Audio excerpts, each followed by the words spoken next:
سوال کیا گیا ہے کیا شوہر کے مال میں بیوی کا بھی حق ہوتا ہے؟ تو سامعین میں بتا دوں کچھ لوگ غلط فہمی کا شکار ہیں۔ دیکھیے، شوہر کے مال میں بیوی کا بھی حق ہے، بیٹے کا بھی حق ہے، بیٹی کا بھی حق ہے۔ بہت سے لوگ سوچتے ہیں بیٹی کا حق نہیں ہے، بیٹی کا بھی حق ہے۔ اپنے اپنے ان کے حقوق ہیں، اپنے اپنے حصے ہیں۔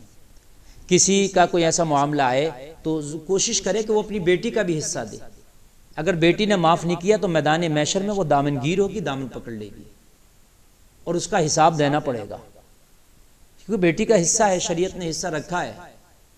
بہتر ہے کہ آپ اپنی بیٹیوں کی شادی کرتے ہیں تو جہیز نہ دے کر کے ان کے حصے دیں، تاکہ آپ دنیا و آخرت میں آپ سبکدوش ہو، آپ وہاں پر پکڑنا ہو۔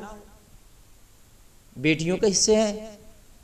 اب اگر آپ کو حصہ تقسیم کرنا ہے تو پھر الگ الگ یہ بحث ہے کس کے حصے میں کتنا آتا ہے، کیا آتا ہے۔ اپنے قریبی کسی بھی عالم کے پاس جائیں، اس کو بتائیں میری اتنی بیٹیاں، اتنے بیٹے ہیں، اتنی بیوی ہیں، تو کس کا کتنا کتنا حصہ آئے گا وہ سب آپ کو وضاحت کر دے گا۔